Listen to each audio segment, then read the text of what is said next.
Buen día, me da mucho gusto verle. Seguimos nuestra serie Iglesia. Estamos aprendiendo mucho, ¿verdad? Estoy leyendo sus mensajes y eso me gusta. Alguien me decía, Litza, ojalá pudieras profundizar más en esto y en esto. Hoy tenemos bien poquito tiempo, ¿no? O sea, profundice usted, lea, métase, busque la Biblia. Como tal, pídale a Dios que le abra. Vamos al versículo 19. Recuerda que los querían hacer dioses, ahí nos quedamos, ¿no? Versículo 19. Luego unos judíos llegaron de Antioquía e Iconio y lograron poner a la multitud de su lado. Qué fácil, ¿no? O sea, primero son dioses y luego ya no. Y apedrearon a Pablo y lo arrastraron fuera de la ciudad pensando que estaba muerto. ¿Qué onda? No que dioses, no que guau, no que increíble, no que los milagros. Así somos, ¿no? Por un lado vemos el poder de Dios en su palabra, vemos el poder de Dios en los milagros y a los 2 segundos nomás alguien nos alborota tantito y ya se nos olvidó, ¿no? Y así le pasó a Pablo, ¿no? Pasó de que lo querían adorar como Dios a que lo desecharon al punto de que lo apedrearon. Dice, pensando que estaba muerto. Así debieron de haberlo dejado, ¿no? Antes de eso, pues todo eran amenazas, todo había sido un tema de, en una de esas te mueres y vio su vida en riesgo, pero no le había tocado pasar por esto. Y que lo apedrea al punto de pensar que estaba muerto, como era la ley de los judíos. Al hablar de apedrearlo, esa era la forma judía para castigar y matar a alguien. Si hubieran sido romanos, hubieran usado otra forma. Los judíos lo hacían con piedras para no tener contacto con la sangre de la persona a la que estaban asesinando. Versículo 20. Pero los creyentes lo rodearon y él se levantó y regresó a la ciudad. Y al siguiente día salió junto con Bernabé hacia Derbe. Se fueron de ahí.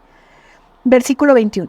Después de predicar la buena noticia en Derbe, ¿se acuerdan? Pablo seguía, ¿no? La buena noticia, tenemos muy claro lo que hay que hacer. Y de hacer muchos discípulos, creyentes. No solo se trataba de que la gente creyera, se trataba de que la gente diera el siguiente paso.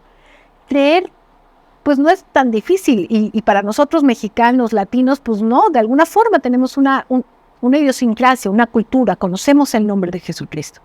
Pero aquí no solo eran creyentes, sino que también se hacían discípulos. De ahí Pablo y Bernabé regresaron a Listra, Iconio y Antioquía de Pisidia. Digamos que vienen de regreso, ya van a ir de regreso y vuelven a pasar por las ciudades donde estuvieron. Versículo 22, donde fortalecieron a los creyentes. Los animaron a continuar en la fe y les recordaron que debemos sufrir muchas privaciones para entrar en el reino de Dios, ¿sí? Como diciéndole, ok, este es el mensaje, es por gracia, pero no es fácil, ¿no? Jesús dijo, ¿no? O sea, Satanás vino a robar, matar y destruir y yo he venido a darles vida en abundancia. Esto es una batalla. Usted tiene que entender que creer y llevar una vida conforme al camino de Dios no es cosa fácil. Aquí ellos tienen una posición muy real, muy latente, política, religiosa, social. Y probablemente usted y yo también la tengamos, pero tenemos que sobreponernos a eso, ¿no? Y dice que los fortalecieron, les animaron a continuar con la fe. Versículo 23.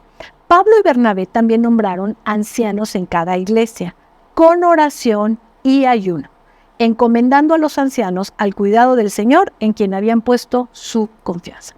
Cuando pasan la primera vez y predican el Evangelio, pues predican, por alguna razón se van, ¿sí? Diferentes razones en cada ciudad, y ahorita que vienen de regreso, ya empiezan a levantar ancianos, liderazgo en la iglesia, gente que se hiciera responsable de lo que estaba sucediendo en ese lugar.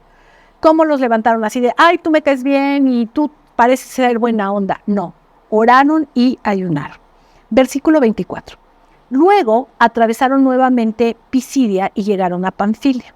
Predicaron la palabra en Perge y después descendieron hasta Atalia. Versículo 26.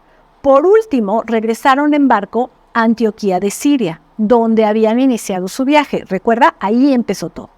Los creyentes de ahí los habían encomendado a la gracia de Dios para que hicieran el trabajo que ahora habían terminado.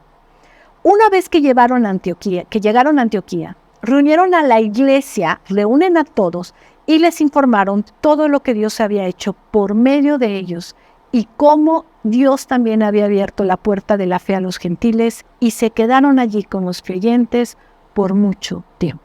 aquí termina este primer viaje, ¿no? El final del capítulo 14 de los Hechos. Un viaje con muchas bendiciones, un viaje con muchas cosas que contar, con mucho que explicar, con mucho dolor y trabajo en algún momento, porque a Pablo le dieron una pedreada de aquellas como tal.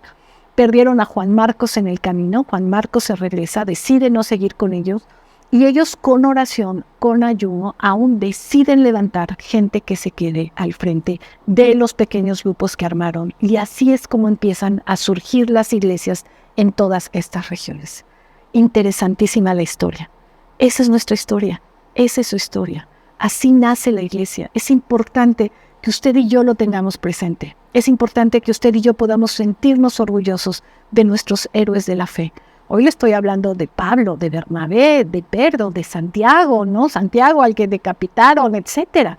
Pero aún actualmente hay muchos hombres y mujeres que se le están jugando en cualquier lugar del mundo para que usted y yo conozcamos su palabra.